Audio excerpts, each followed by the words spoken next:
यूं तो भारत में दहेज लेना एक अभिशाप है, पर जनाब, महंगे तोहफों की आड़ में ये अभिशाप तो हिंदुस्तान की लगभग हर शादी में देखने को मिलता है।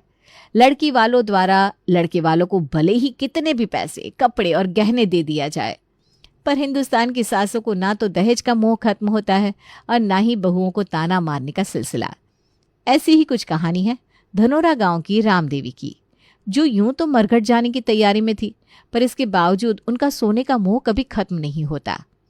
धनोरा गांव के किनारे बसे एक पुराने लेकिन आलीशान मकान में रामदेवी अपनी 3 पीढ़ियों से चली आ रही परंपराओं और नियमों के साथ अपनी सास की भूमिका निभा रही थी।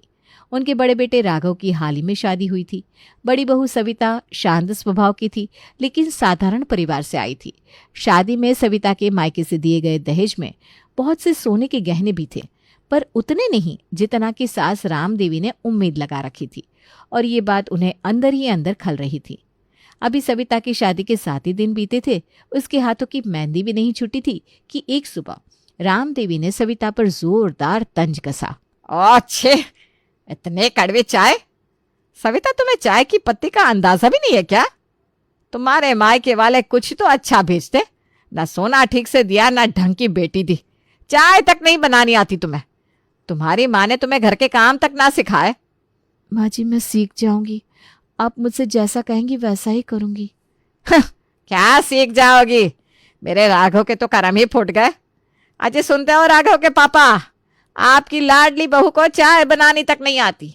मेरी सत्संग वाली सहेली जानकी की बहू 50 तोला तो सोना लेकर आई, और खाना ऐसा बना दे, आहा, उंगलियां तक चट कर जाओ। और यह महारानी! अरे तो क्या हुआ, चाय की पत्ती ही तो ज्यादा हुई, कोई सल्फाज तो पिला नहीं दिया तुम्हें जो इतना भड़क रही हो? आप तो यही चाहते ना कि मैं मर जाऊं? अरे भाई, मैं ऐसा क्यों चाहूंगा भाग्यवान? वैसे भी हर चाहने वाली चीज मिलती कहाँ है? मैं कहती हूँ चुप बैठेंगे आप? अरे मैं तो जब से तुम्हें ब्याह कर लाया तब से चुप ही हूँ। माँ जी आप शांत हो जाइए, मैं आपके लिए दोबारा चाय बनाकर लाती हूँ। कोई जरूरत नहीं है, भर गया पेट मेरा। बढ़िया ही दोबारा बनाकर लाती हूँ, फ्री का है ना सब। जो लाना था वो तो मायके से लाई नहीं, आई बड़ी। रामदेवी को सविता की विनम्रता भी पसंद नहीं आई। उसके मन में तो बस एक ही बात थी, वो था 50 तोला सोना, जो कि उन्हें नहीं मिला था। अब रामदेवी हर दिन कोई ना कोई बहाना ढूंढकर सविता को ताना मारने से पीछे नहीं हटती थी।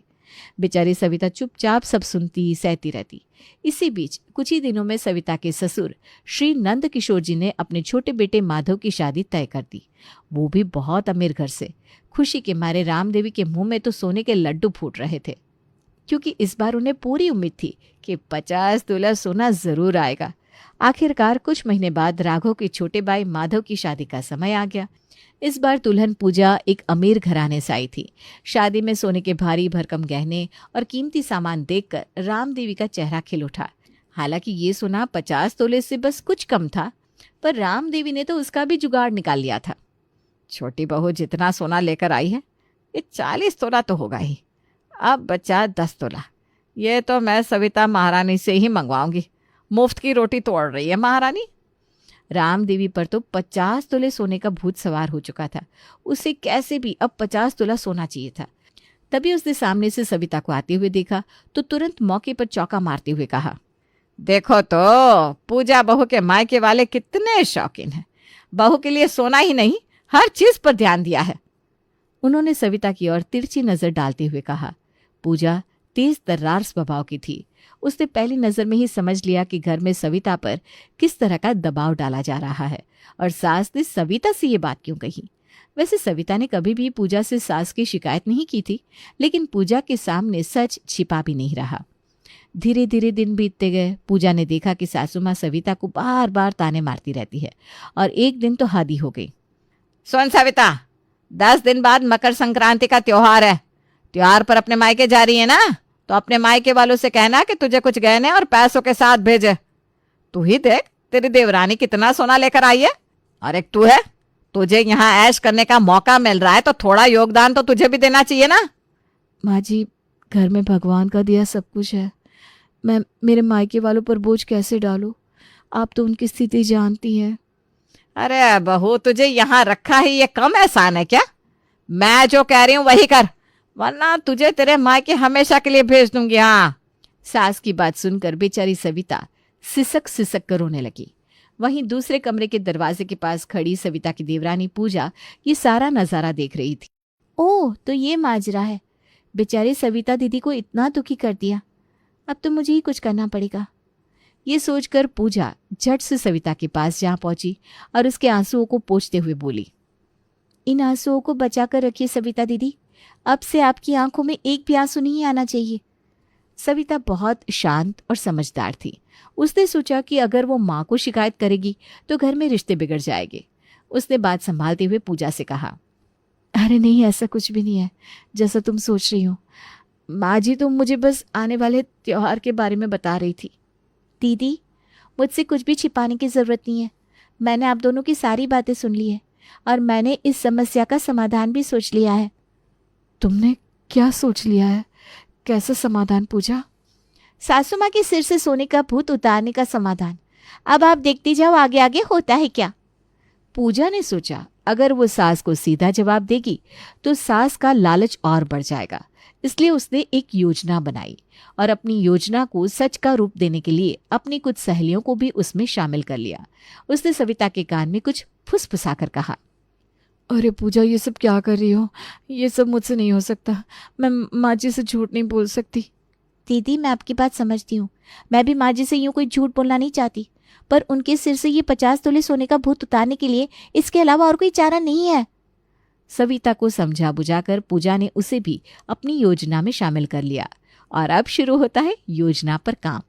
पूजा सबसे पहले गांव में ही रहने वाली अपनी एक सहेली नंदिनी को फोन करती है और घबराई आवाज में बोलती है, हेलो नंदिनी, कैसी है? मैं तो ठीक हूँ, तू बता कैसी है तू? और इतनी घबराई आवाज में क्यों बोल रही है? अरे तुझे नहीं पता कि गांव में क्या खबर फैली है? खबर? कौन सी खबर? मुझे तो कुछ नहीं पता।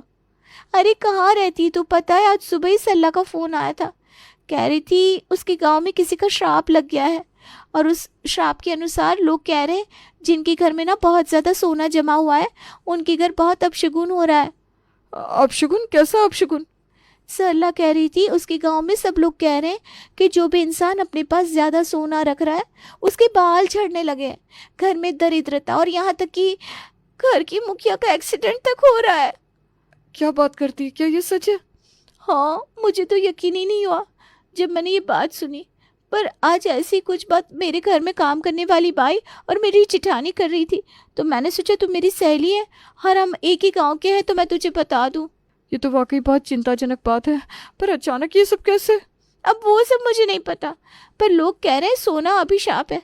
बगल के किसी गांव में एक साधु श्राप दे गया है। साधु? कौन साधु? कैसा श्राप? अब ये सब मुझे कैसे पता यार, मैंने तो जो सुना था बता दिया, पर सच बताऊं मुझे ना बहुत डर लग रहा है।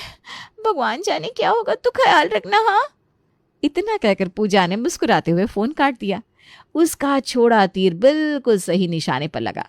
वो कहते ना, औरतों के पेट में कोई बात नहीं पचती। ऐसा ही हुआ। नंदिनी दौड़ी दौड़ी अपनी सास के पास गई और ये सारी बात अपनी सास को बताई। और अभी कहा ना, औरतों के पेट में बात कहाँ पचती।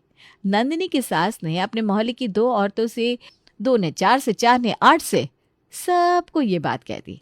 उधर पूजा ने अपनी एक और सहेली की मदद से धनोरा गांव में रहने वाले उसके एक रिश्तेदार के घर फोन करवा दिया, ताकि किसी को ये शक ना हो कि इस बात की शुरुआत रामदेवी की बहू पूजा ने की थी।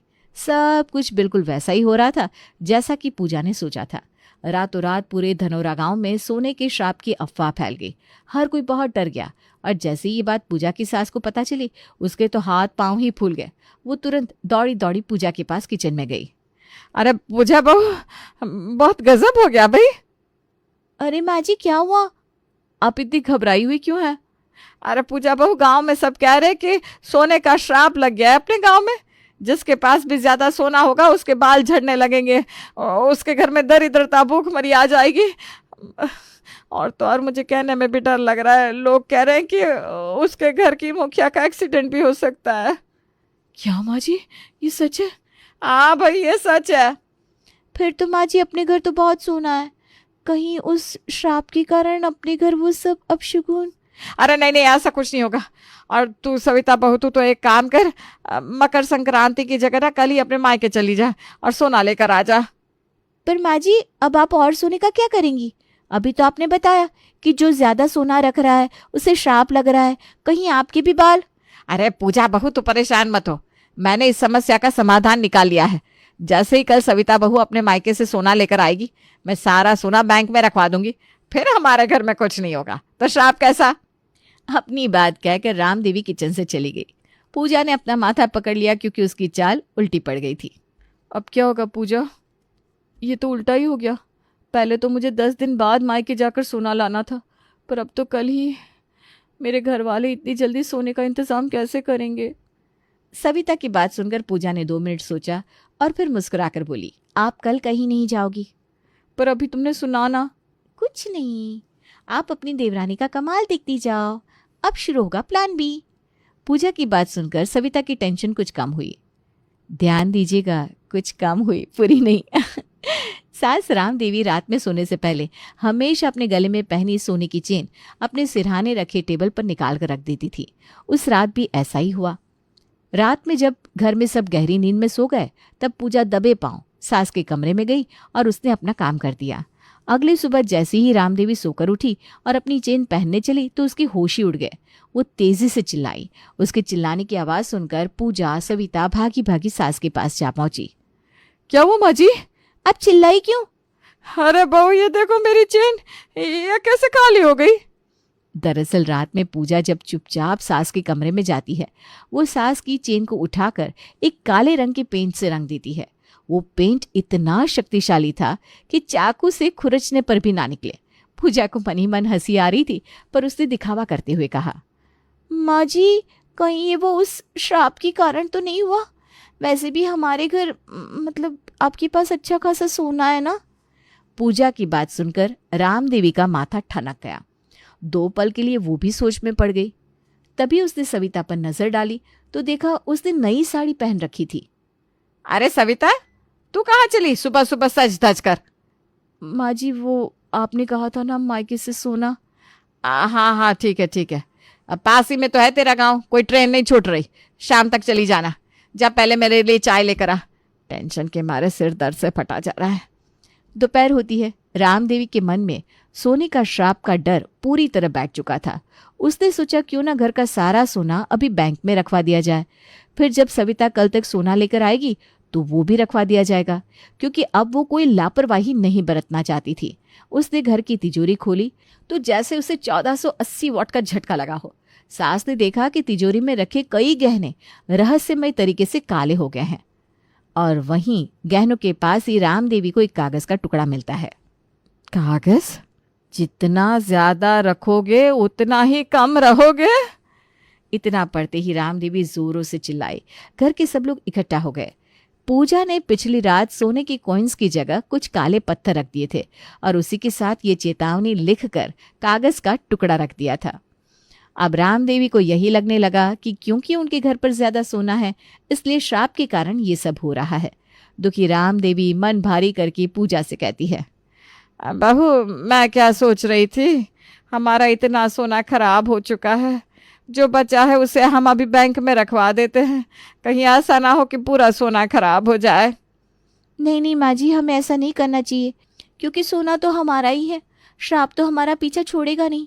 कहीं ऐसा ना हो कि हम बैंक में रखवा दें और वहाँ हमारा सोना खराब हो जाए। हाँ, बात तो तू ठीक कहती है, पर अब करे तो क्या करे? माँ जी, अब बुरा मत मानना, पर एक बात कहना चाहती हूँ।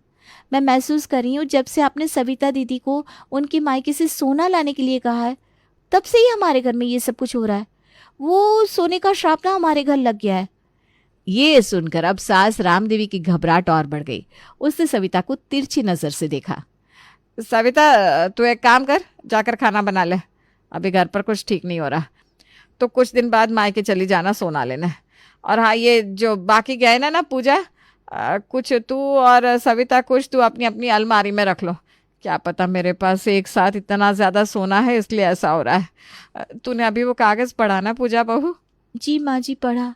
अब जैसा कहती हैं हम वैसा ही करते हैं।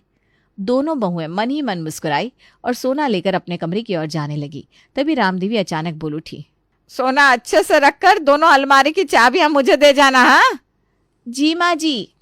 जी माँ जी।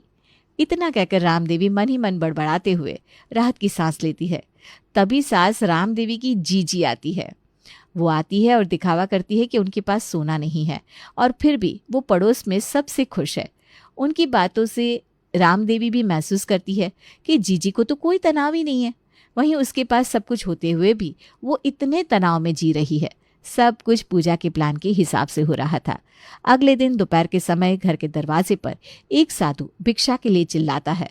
सास राम देवी उसे भिक्षा देने के लिए जाती है, और जैसे ही वो साधु राम देवी को देखता है तो घर के अंदर चारों ओर तेज नजर दौड़ाता है। बाबा अनाज लीजिए। अनर्थ, अनर्थ! क्या हुआ बाबा? क्या ऐसा अनर्थ? तुम्हारे परिवार की शांति खतरे में है। बहुत जल्दी बहुत कुछ बुरा होने वाला है, क्योंकि तुम सोने जैसी भौतिक चीजों पर ज्यादा ध्यान देती हो। क्या बुरा होने वाला है बाबा, और आपको ये सब कैसे पता? मुझे सब कुछ पता है, यह भी कि आगे क्या अनर्थ होने वाला है। बाबा इस समस्या का समाधान बताइए। मेरे पति और बेटे शहर गए हुए हैं, मुझे बहुत घबराहट हो रही है।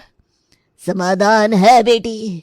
सोना दान करने या उससे लगाव छोड़ने से परिवार पर आने वाला खतरा टल सकता है, क्योंकि इस दुनिया में प्यार ही सबसे बड़ा धन है।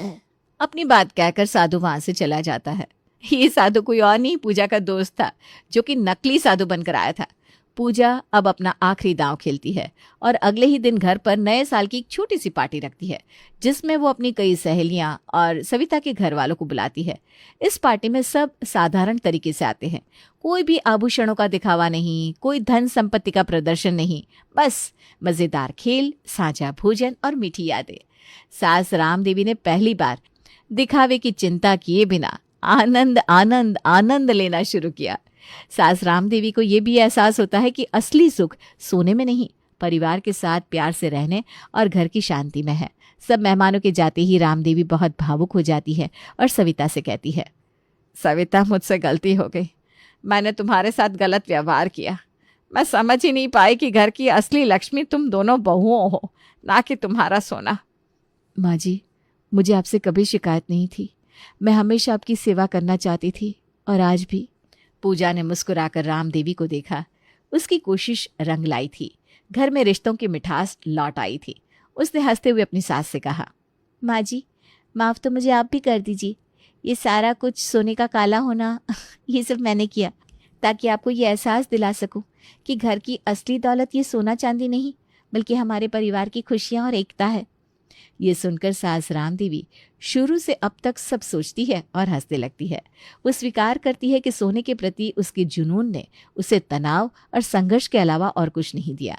इस तरह सविता की सास को सबक मिल जाता है।